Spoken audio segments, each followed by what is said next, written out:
It came up before this, but I found a review of it from May of '98 in QST magazine. But I think it had already been out for a little bit. I think it came out in '96. Yeah, I was going to say, because people ran Windows 95 for well into 98. I mean, I know they had the later version, but people didn't change. So, yeah, probably 96, 97, I would guess. Yeah, I think so, because, I think by the time that this article was written, it was already on the market. But also, kind of like David was saying, I think that they were slow to come out, so I think it wasn't like, there was this big release and everyone got theirs right when they released it. I think they sort of trickled out. Yeah, they were expensive. Hey guys, I'm going to say goodnight. I'm going to go lay down and kind of rest a little bit. You guys have a great night, and we will probably hopefully talk to everybody tomorrow night. Kilo 7 pops up with you. We're out. See you. All right, Rich, thanks for being there, brother. I'll talk to you soon. Hey, get to feeling better, Clark. I'm thinking about you every day, buddy. Yeah, I know. This is horrible. I appreciate it, man. Oh, yeah. I couldn't imagine. Tomorrow's another day. I'm just going to pray and they're my prayers, buddy. You'll heal up. They'll be all good. See what the heck happened. You guys doubled. Okay. Well, thank you, man. You got it. Yeah, Rick Hicks doesn't have a year. It just has 1990X. Yeah.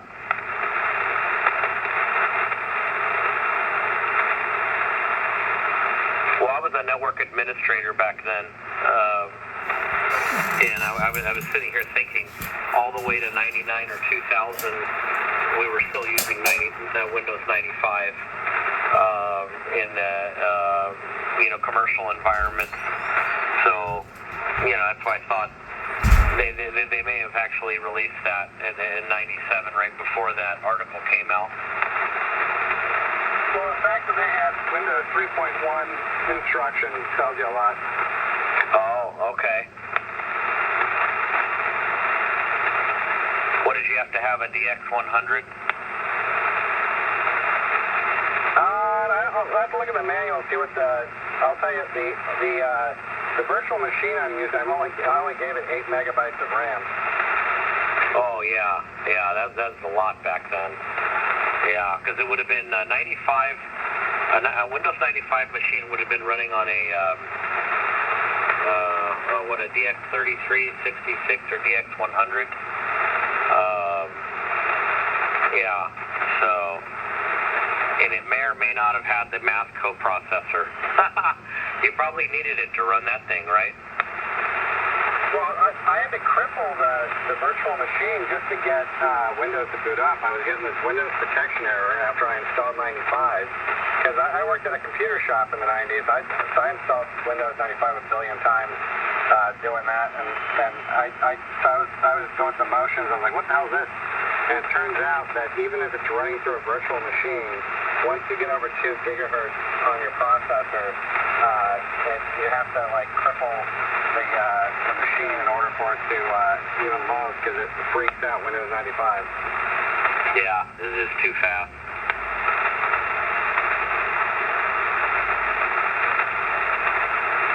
But yeah, I'll probably pick up the other software. I wanted to do it the real original way, and run especially because I wanted the DFO knob to work, and I don't think that the third-party software supports that. Yeah, I wonder why it won't work. Are you sure? A lot of serial cable issues back then. If you remember, it was the gender change, and/or if you had a crossover cable, and that didn't even matter, because sometimes the card on the computer that was expecting the other one. So you almost need to always carry a null modem cable and a regular cable, straight through in a null modem, and then you have to try both, and then like magic, one of them would work, and there would be no rhyme or reason to it. Yeah, the first thing I'm gonna do is pop it open and see if there's a cable, make sure the cable's good, make sure all the the wires have continuity, and I'm pretty sure it's probably like an optical, sensor or something like that. I was wondering though, because I'm just using, because I don't even have COM ports on my computer, so I had to get like a USB to RS-232 COM port thing, and I'm wondering if it needs voltage or something for it to work. Oh yeah, you need a specific type. You need the older style. A lot of the newer software style serial to USB adapters won't work. I'm well versed in that because it's a UART chip in there. You're going to have to do some Google searches. I have to figure out which one I have, and maybe that'll help you. The reason why I know about all that is my VFO, I haven't used this radio in a while. Let me get back on frequency. There we go. The reason why I know about that is a lot of the engine management systems, they're serial based. And if you try to plug into those, it's a nightmare. The serial to USB adapters don't work. But there is one particular one that does work all the time, and I have it. And I don't remember the brand or what it's called, but I have to go into my laptop case, pull it out of there for you. But I'm sure that's the issue, because you do need a certain older chipset for it to recognize that thing. Well, it'd be cool if I get it to work. It's built like a tank. Like I was kind of wondering if it would feel kind of plasticky and cheap, but it's a metal base, and they weighted it down. Like it weighs I almost want to say it weighs like 10 pounds. Like it's not gonna move. Like you turn that knob around, it's not sliding around the desk or anything. It's really heavy, and the knob itself is like solid steel and really heavy too.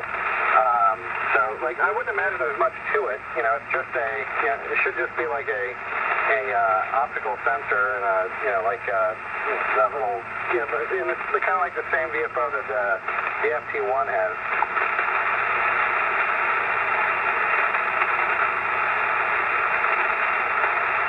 Yeah, I'm going to flip over to CW for a second. Hold on.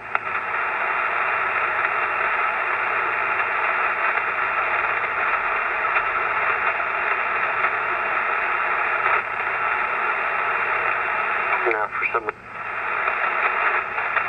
some reason my key isn't working. Oh, hold on a second.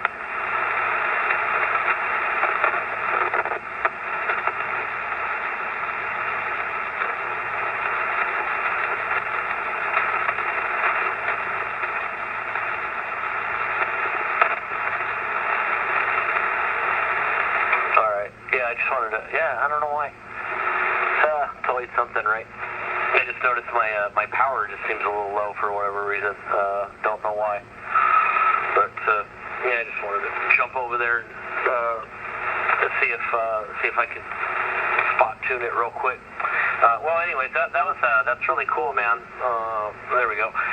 That's really neat to be able to hear that thing. I mean, I never thought I would hear one of those on the air. Well, I plan on keeping it going. Like I said, I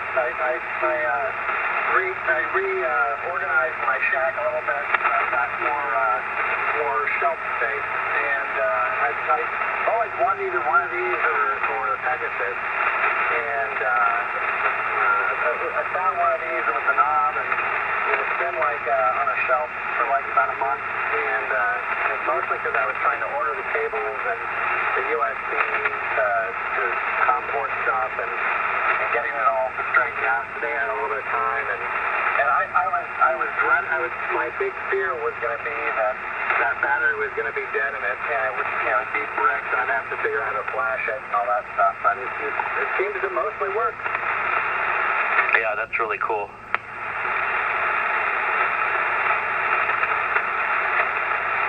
Now I just have to get one of those Kachina man packs and some of those Kachina handy talkies, and I'll have the complete set. No, those man packs are ridiculous. You can't find those.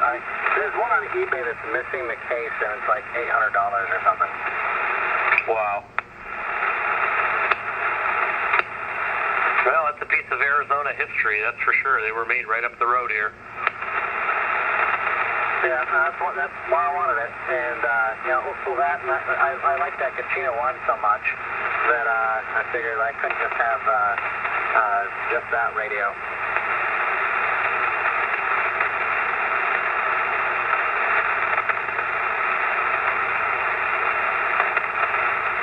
I'll be right back. I'm going to slide off frequency and see why this thing's lost 200 watts. Roger that.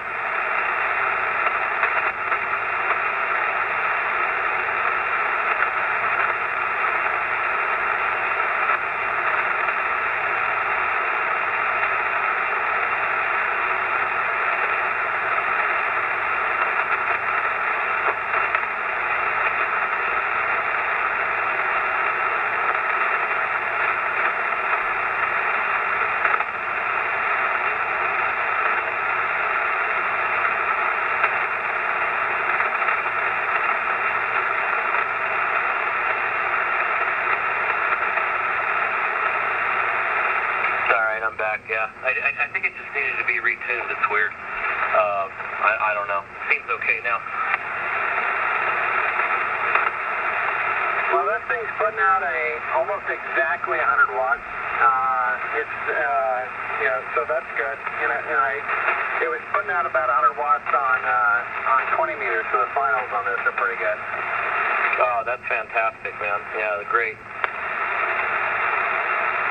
It kind of seems like it wasn't used very much. Like the plastic is yellowed and stuff, but like the mic, it almost feels like it's brand new. Like it feels like it's never been used. Like the mic cable is very stiff and there's no scratches on it. There's no marks on it. It's just the yellowing plastic. You can't really get away from that. Yeah, I think a guy bought one of those and screwed around with it for 6 months to a year and then went on to something else. They're completely dependent on the computer, and I think what a lot of people found is you can't be doing anything else. You're going to interrupt the serial data flow. So you really needed a computer sitting there. See, you're not experiencing that because you've got a fast machine. But imagine having a period correct Windows 95 machine sitting there with a modem, and you remember how slow they were, and I think it was just painful to use that thing. Yeah, I was thinking if I could find a cheapy one. You see these at Hamfest all the time, but get like one of these old Windows 95 laptops. Get one that kind of matches. It's got like white plastic on it, where the screen's not too bad, and just set it up next to it and have that as like the radio. Yeah, that'd be neat. What's interesting is it really does sound good. What microphone are you using, and what kind of mic plug does it even have? So it's just a Kachina hand mic. It's whatever came with it. It's its own mic. It looks like an 8-pin Yaesu, but I think it's got more than 8 pins. And I know the pinout is slightly different, but it's just like it is a round plug that looks. I'd have to pop it out and take a look how many pins, but I think it was slightly different than the Yaesu 8-pin. Yeah, it sounds great. It sounds every bit as good as a modern radio. It's just amazing. Well, I got to check into the Swan net with it. I know it's not a Swan, but I was like, it's from Arizona, and the Kachina 1 looks like an Atlas, so maybe it's a stretch. But I didn't hear them on tonight.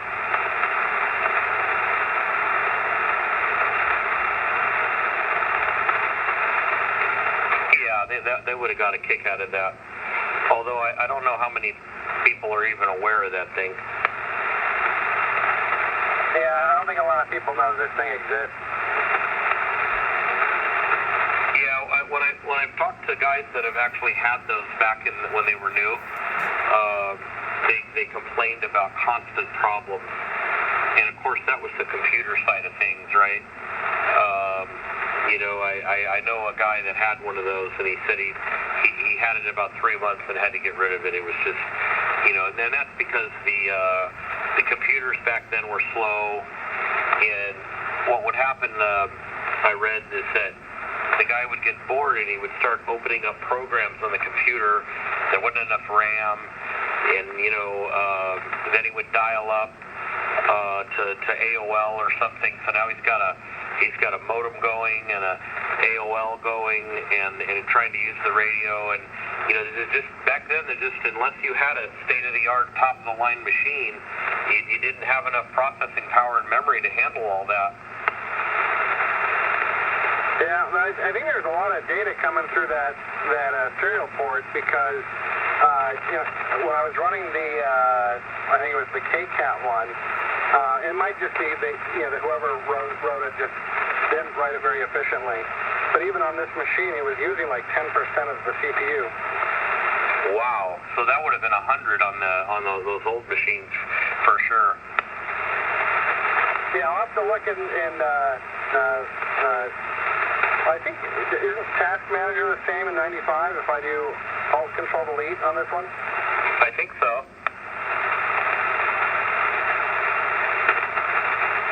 Or right-click on the taskbar and choose Task Manager.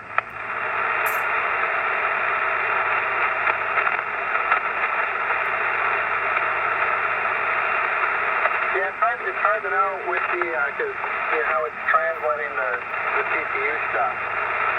But yeah, it's using like 20% CPU on the virtual machine. Yeah. See, I believe me. If that thing was like a DX100, that thing would have been sitting there full throttle right now. It would be like 80% to full throttle all the time, and because it's doing all that DSP, And then, like I said, the second the guy started to try to do anything else at the same time, it was over with. The audio would skip. That was the big complaint. The audio would skip. People, hey, you're cutting out. You're cutting out. Yeah, I could see that being the problem with this. The EHAM reviews are mostly positive. There's a couple people that are complaining, but I could see their complaints being computer related. Well, I mean, and also, let's be honest, it would take a guy like you or me to get that thing to work in today's world. Not many people are going to pull it off. They probably get frustrated. You pretty much have to know about computers to even get this thing working at all. That's what I'm saying. I mean, me and you grew up with computers. We could do it. We're both software engineers or computer engineers at some point. So we could get it to work. But I could see this being a huge problem for a lot of other people. Probably calling the company over and over and over. Yeah, I don't envy the guy who had to run tech support for this thing when it rolled out. Yeah, no kidding. What a nightmare.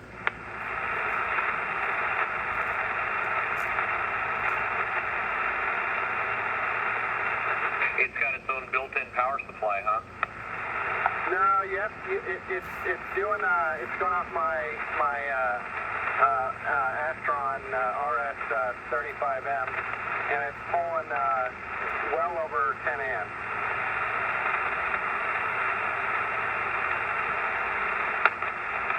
Yeah, I would think so. Yeah, it should pull 15 to 20 amps on peaks, I would think, at 100 watts. Yeah, it's doing I'd say about 15 when I'm transmitting. Yeah, when I'm not transmitting, it's not much though. Does that thing have AM? Yes, it does. Oh, that's kind of neat. Yeah, we'll have to try that sometime.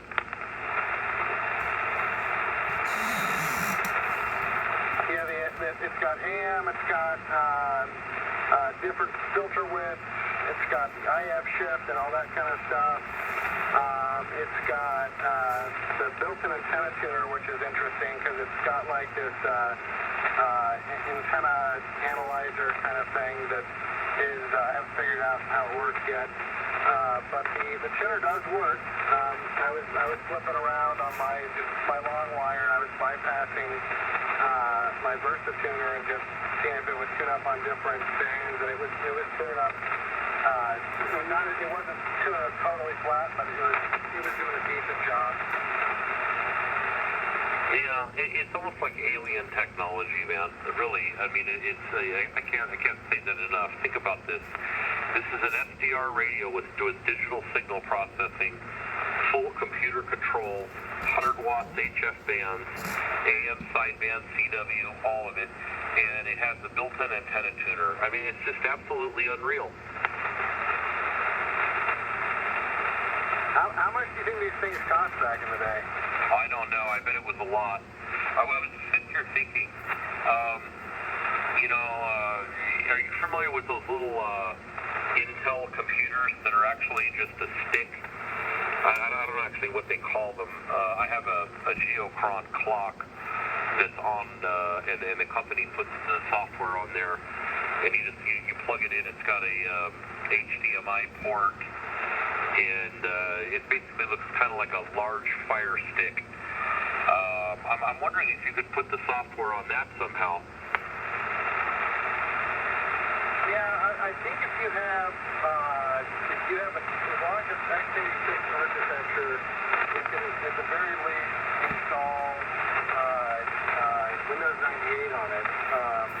95 might not be able to handle it, but the software runs on 98.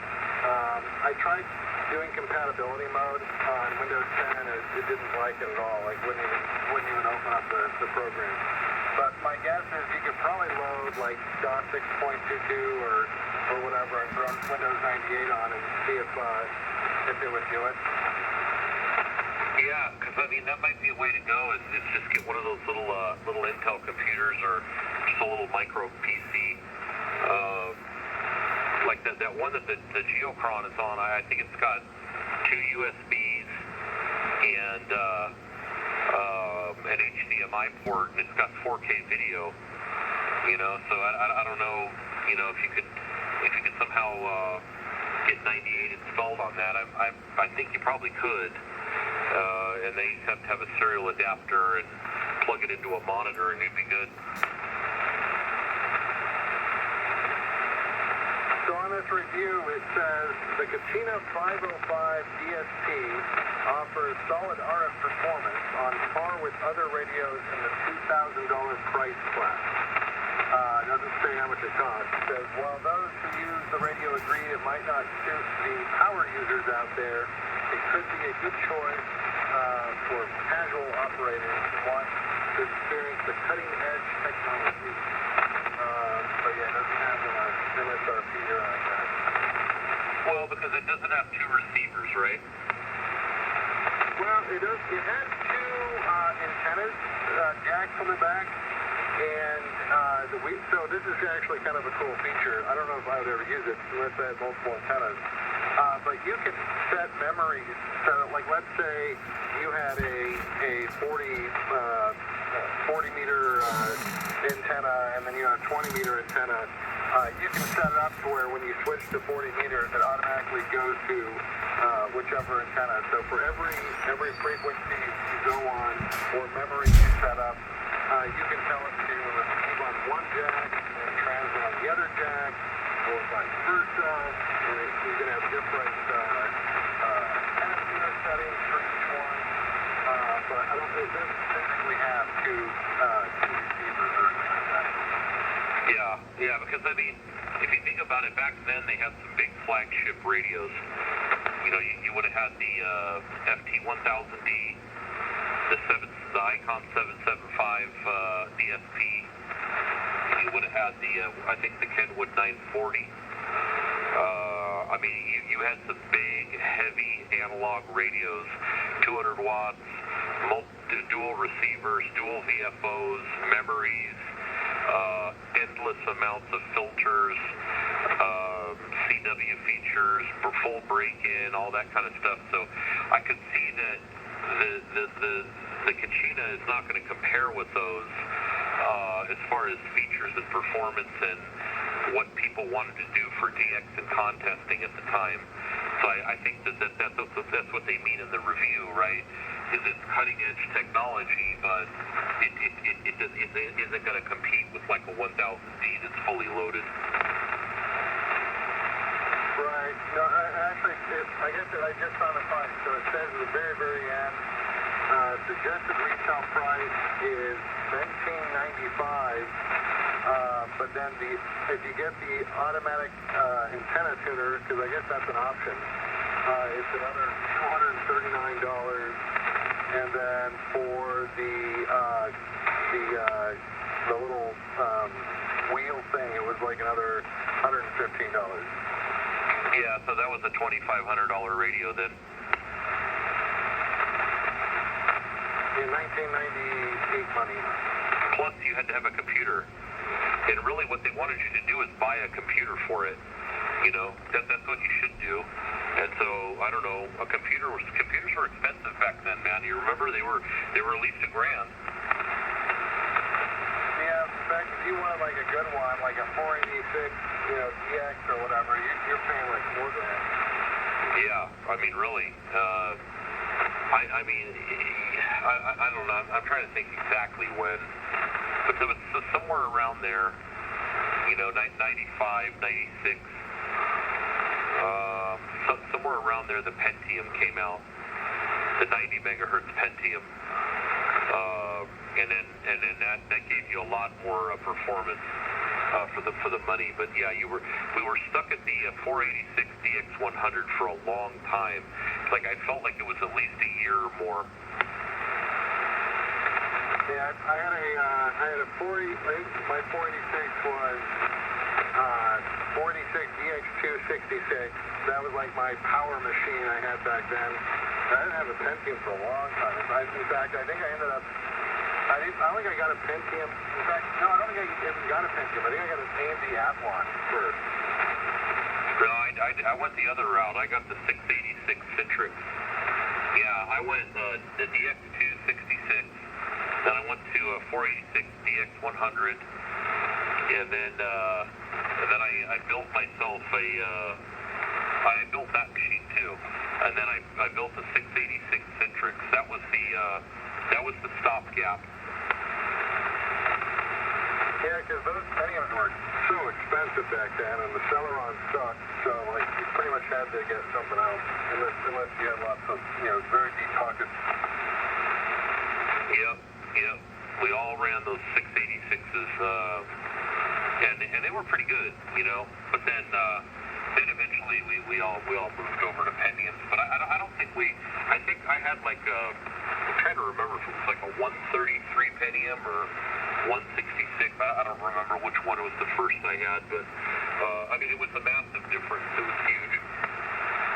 Yeah, the first Pentium I got was the Pentium 2 that was like that, it came in that giant box that you slid into the motherboard. Oh, yeah, uh-huh. I think I got that because I was playing the Unreal Tournament all the time. Yep, I remember I had a Matrox Millennium video card. I was so excited to get it. That was the fastest video card you could buy. It was extremely expensive, but I made really good money for my age back then. And so I went down to Fry's Electronics and got the Matrox Millennium and immediately installed it and started, running it through the test programs, that we had to see how much video processing power it had. Yep.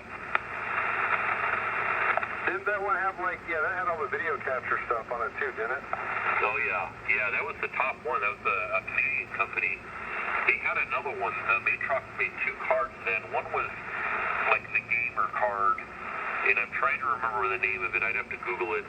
But the Matrox Millennium, they had that available in two different memory, and I don't remember what it was, but it's like the standard one, and then the other one had like maybe 32 meg or something ridiculous, and it was another like $200 for that one. And I mean, it was a lot of money, man, and I mean, it's like all of a sudden it's like a $400 or $500 video card. But I just said, screw it. I bought that, and I bought an NEC monitor. You know, back then an NEC was the best you could get, period. I had a really, really nice NEC 21-inch. Yeah, those were heavy. Those tubes had a lot of glass in them. Yeah, they did. I got I had an NEC that we got from some surplus place. So it's seen it's seen better days, but it still worked pretty good. And that was back when monitors were really expensive, so I was glad to get that. In fact, I think at the time I was living in Flagstaff. I had to drive all the way to Phoenix to pick it up. But I got that was my biggest monitor at the time. It was like a 20 or 21 inch. But I almost dropped it put it in my car because it was so heavy. Yeah, super heavy and also front heavy. Because of that big glass tube. But yeah, they were really clear though. I mean, for the time, they were incredible.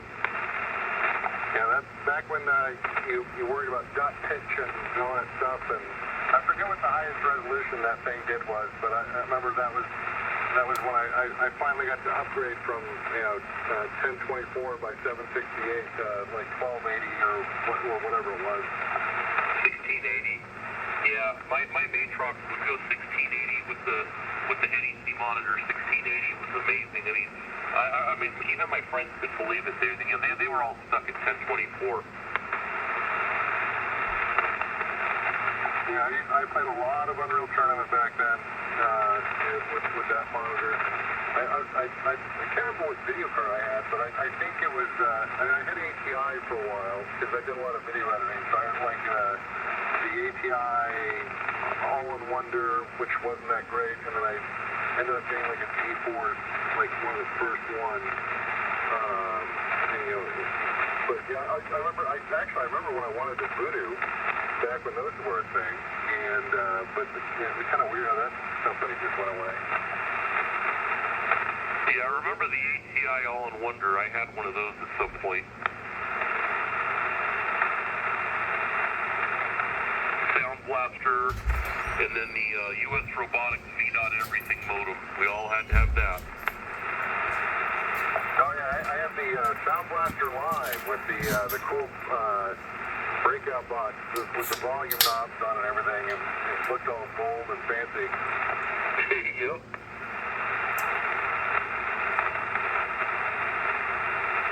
Do they even make sound cards anymore? Now just everything has a sound card built in. Yeah, they do. I was looking into them because I was going to run audio processing for my microphone. And that's how you do it. You run studio software on the computer, then you have a sound card interface, and they're external. They're little boxes, and then you use some kind of software, and you can do all of your microphone processing that way. And I was looking into them. I was gonna try that, but then I decided not to. There's always an inherent problem with latency when you do that. No matter how fast the computer is and how fast the sound card is, you always have some latency issues. Yeah, I was playing around with this AI noise reduction stuff that you can hook up. So the Yaesu FT101, you hook it up with USB, and it shows up as like a sound card on your computer. And you open up this AI noise reduction software, and it pulls the audio and starts taking away all the static. And it works amazingly well, amazingly well. It doesn't matter how noisy the band is. It doesn't sound watery at all. It doesn't sound like normal noise reduction. I don't know how it's working, but I think because it has to have an internet connection, it's contacting whatever the neural network is or whatever's actually doing the processing. It has this lag of it doesn't sound like much. It's 200 milliseconds on average.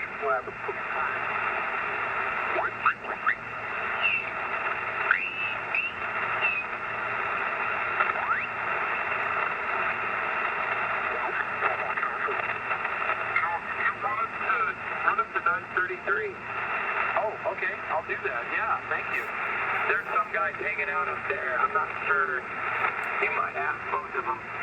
Yeah, okay. I'll check it out. Well, I appreciate that. Well, good to catch up with you, Adam. You guys are sounding great. You got a good score going. It's a lot of fun. All right. Hey, thanks for working with me. Get to it. You bet. Take care.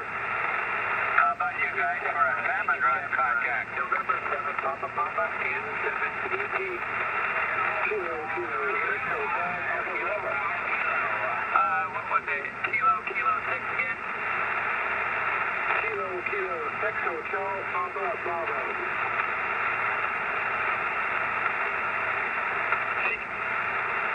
Okay, I'm flipping around. Kilo 6. What was it again? Hotel, Papa Bravo. HBB, Hotel, Papa Bravo. Yeah, I got sidetracked. You're 596.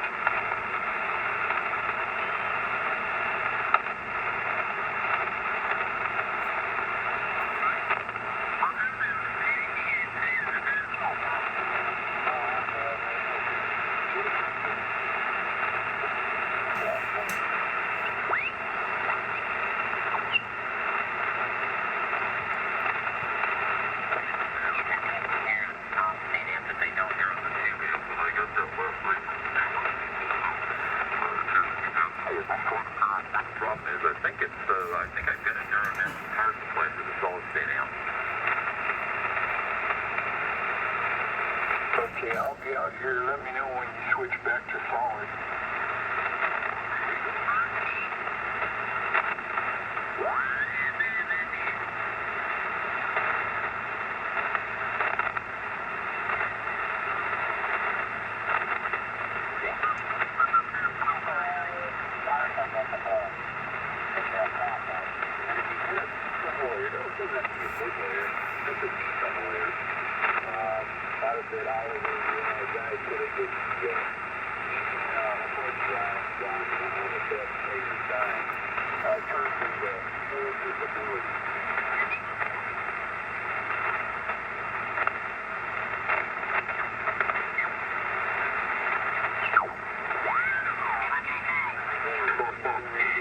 What do you need?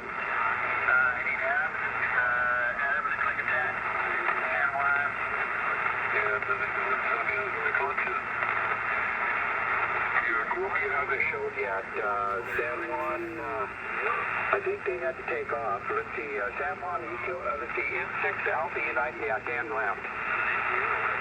What was the other one? Oh, Lincoln Cat left as well, Doug, sorry. Yeah, I waited too long. I was running stations up towards the end. Yeah, I saw you were on 40 there for a while. Did you pretty good there?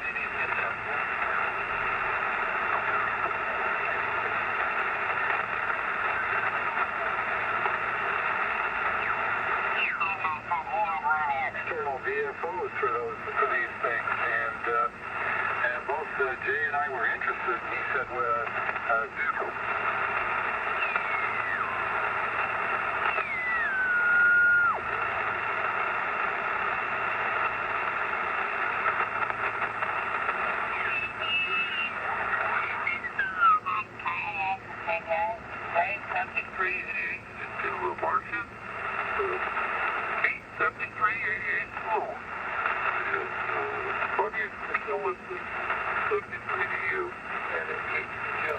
The biggest problem with these radios is that the tuning rate is extremely touchy. How's the arm doing?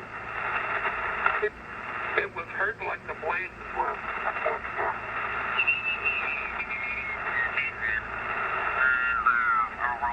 If one of those ever pops up, I'll get it. Yeah, I came across it about a month ago, and then it's just taken all this time to get all the cable in, because it's not compatible. Well, I guess people have written software to kind of make it work on versions of Windows, but I wanted to use like the original software. The original software only runs on Windows 3.1, 95, and 98. Yeah, I don't think I have any Windows 95 CDs. I might. Or was that or you had to use one of those floppies? Yeah, I had luckily you can download an ISO on archive.org, and so I had to do a virtual machine on my regular computer, and I had to figure out how to make COM ports on my regular computer, go through USB to the fake computer, and but it finally started working. Well, sounds pretty good. You're not real strong here. The lightning's pretty powerful, but it sounds pretty good. And good evening, Quarters, if you're still there.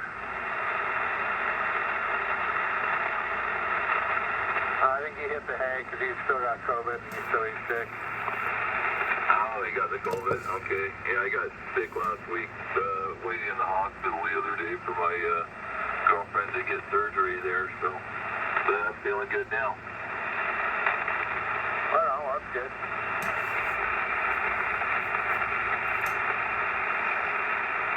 Well, you actually caught me on my way out. I'm shutting her down, and I got some work I gotta have done by tomorrow morning. So I was just saying 73, but I'll catch you next time. All right, have a good evening, and get everything done there.